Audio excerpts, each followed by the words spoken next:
안녕하세요. 대한민국에서 한 가정의 아내이자 엄마로 살아가고 있는 40대 주부이자 상담가입니다. 직장과 가정에서 다양한 사람들을 만나며 자연스럽게 많은 고민을 듣게 되었고, 특히 부부관계와 성생활에 대한 고민을 털어놓는 분들이 생각보다 많다는 것을 알게 되었습니다. 어디에 물어봐야 할지 몰라서요. 부끄러워서 병원도 쉽게 못 가겠어요 라는 말을 참 많이 들었습니다. 오늘은 그 공부와 현장의 경험을 바탕으로 많은 분들이 꼭 알아야 할 중요한 이야기를 나누려고 합니다. 오늘 강의 주제는 산부인과 전문의도 우려하는 완치가 어려운 성병과 우리가 성관계 시 콘돔을 반드시 올바르게 사용해야 하는 이유입니다. 성병이라고 하면 많은 분들이 나는 그런 위험한 상황과는 거리가 멀어라고 생각합니다. 하지만 실제로는 결혼한 부부, 장기 연애 중인 커플, 심지어 단 한 번의 관계로도 감염될 수 있는 질환들이 존재합니다. 특히 일부 바이러스성 성병은 완치 개념이 아니라 관리의 개념으로 접근해야 합니다. 한 번 감염되면 몸속에 평생 남아 면역력이 떨어질 때마다 재발할 수 있습니다. 세계적인 보건기구인 WHO와 국내의 질병관리청에서도 성병 예방의 가장 기본적이고 효과적인 방법으로 콘돔 사용을 권고하고 있습니다.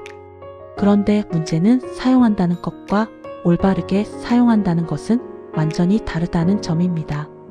완치가 어려운 대표적인 성병 중 하나는 인유두종 바이러스 HPV 그리고 헤르페스 바이러스 감염입니다. 이런 바이러스는 몸 안에 잠복해 있다가 스트레스, 과로, 면역력 저하 등으로 다시 증상이 나타날 수 있습니다. 여성의 경우 특정 고위험 HPV는 자궁경부 세포의 변화를 일으켜 자궁경부암으로 진행될 수 있습니다. 초기에는 아무 증상이 없습니다. 통증도 없고 분비물 변화도 거의 느끼지 못합니다. 그래서 더 위험합니다. 정기 검진에서 우연히 발견되는 경우가 많습니다. 헤르페스의 경우에는 생식기 주변에 수포나 궤양이 생기며 극심한 통증과 따가움, 화끈거림을 동반합니다. 소변을 볼 때 타는 듯한 느낌이 들고 속옷이 스치는 것만으로도 예민해집니다. 남성도 마찬가지입니다. 단순한 피부 트러블로 오해하다가 배우자에게 전염시키는 경우도 있습니다. 이 과정에서 겪는 심리적 충격은 매우 큽니다. 혹시 배우자가 다른 관계를 가진 건 아닐까? 라는 의심, 나는 더럽혀진 게 아닐까? 라는 자기 비난, 이제 정상적인 부부 생활은 끝난 걸까? 라는 두려움이 밀려옵니다. 하지만 바이러스는 증상이 없던 과거의 어느 시점에서 이미 감염되었을 수도 있습니다. 그래서 더더욱 예방이 중요합니다. 첫 번째 사례입니다. 결혼 8년 차 부부였습니다. 아이 둘을 키우며 바쁘게 살다 보니 부부 관계는 점점 횟수가 줄어들었고 오랜만에 분위기가 무르익어 관계를 가졌습니다. 우리는 부부인데 무슨 콘돔이야 라는 생각으로 피임만을 고려했고 감염에 대한 생각은 하지 않았습니다. 몇 달 후 아내는 건강검진에서 자궁경부 세포 이상 소견을 받았습니다. 추가 검사 결과 고위험 HPV 감염이 확인되었습니다. 남편도 검사 후 바이러스 보균 상태임을 알게 되었습니다. 누구의 잘못이라 단정할 수 없는 상황이었지만 두 사람 사이에는 깊은 상처와 오해가 생겼습니다. 결국 상담을 통해 감염 시점은 수년 전일 수도 있다는 설명을 듣고 나서야 서로를 이해할 수 있었습니다. 이 부부가 가장 많이 했던 말은 이것이었습니다. 조금만 더 일찍 알았더라면, 조금만 더 신경 썼더라면. 두 번째는 30대 초반의 신혼부부 이야기입니다. 연애 기간이 길었고 서로를 잘 안다고 생각했습니다. 피임약을 복용 중이었기 때문에 콘돔은 거의 사용하지 않았습니다. 그러던 중 아내가 반복적인 질염 증상과 통증을 호소했고 검사 결과 헤르페스 감염이 확인되었습니다. 남편은 나는 아무 증상이 없는데? 라고 말했습니다. 실제로 남성은 무증상 보균자인 경우가 많습니다. 자신도 모르는 사이에 바이러스를 전파한 것입니다. 아내는 신체적 통증보다 왜 미리 검사받자고 하지 않았을까? 왜 우리는 안전하다고만 생각했을까라는 후회로 더 힘들어했습니다. 부부 상담과 치료를 병행하며 지금은 관리 단계에 있지만 재발의 가능성은 항상 존재합니다.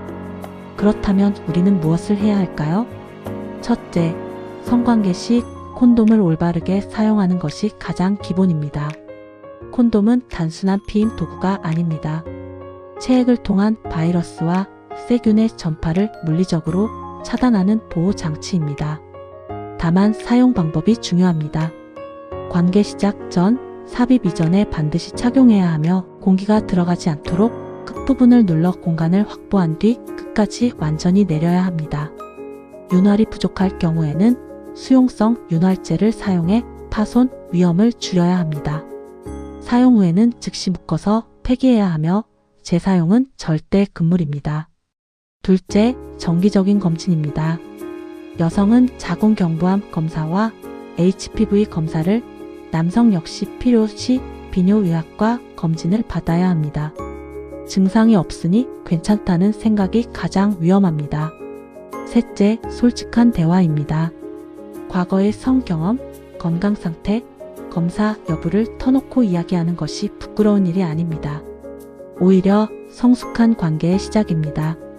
넷째, 면역력 관리입니다. 충분한 수면, 균형 잡힌 식사, 스트레스 관리, 규칙적인 운동은 바이러스 재발을 억제하는 데 중요한 역할을 합니다. 앞으로 우리는 성을 숨겨야 할 것이 아니라 책임져야 할 것으로 바라봐야 합니다. 사랑하는 사람과의 관계는 따뜻하고 소중해야 합니다. 하지만 그 안에는 책임과 배려가 함께해야 합니다. 콘돔을 사용하는 것은 불신의 표현이 아니라 서로의 건강을 지키겠다는 약속입니다. 우리는 괜찮겠지라는 막연한 믿음 대신 우리는 서로를 지키자라는 구체적인 행동이 필요합니다. 정기 검진을 생활화하고 몸에 작은 변화라도 느껴진다면 부끄러워하지 말고 전문의를 찾아가세요. 빠른 진단과 관리가 장기적인 건강을 좌우합니다. 마지막으로 기억해 주세요. 성병은 특정한 사람의 문제가 아닙니다. 누구에게나 일어날 수 있는 건강 문제입니다.